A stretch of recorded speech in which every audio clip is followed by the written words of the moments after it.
Well, thank you very much, and it's great to be with a very good friend of mine, the Prime Minister of Pakistan. We're going to be talking about trade and many other things, but trade is going to be of very, very paramount importance, and we're doing more trade as it turns, and we're working together on some borders, and we're talking about Kashmir and the relation to what's going on with Pakistan and India, and if we can help, we certainly will be helping.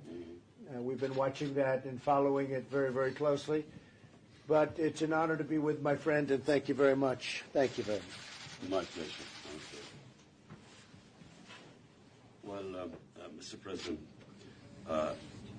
good to see you again. Thank you.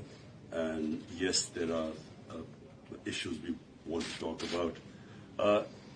Main issue, of course, is Afghanistan, because it concerns the U.S. and Pakistan. And fortunately, we are on the same page.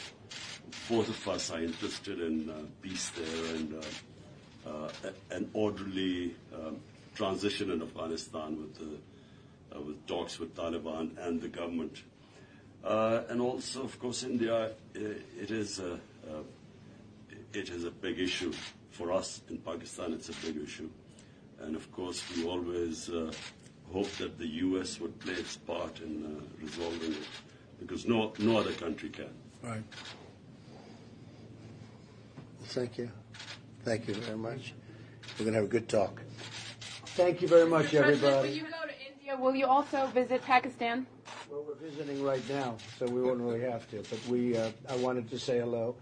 For both a relationship standpoint, we've had a great relationship, and from the standpoint of our two countries, we're getting along very well. I would say we've never been closer with Pakistan than we are right now. And that's a big statement, although I wouldn't say at all times we were close as a country. But we are very close right now because of the relationship that we have. So it's very important. Mr. President, are you planning on imposing auto tariffs on imports from Europe? We expect to be able to make a deal with Europe, and if they don't make a deal, we'll certainly give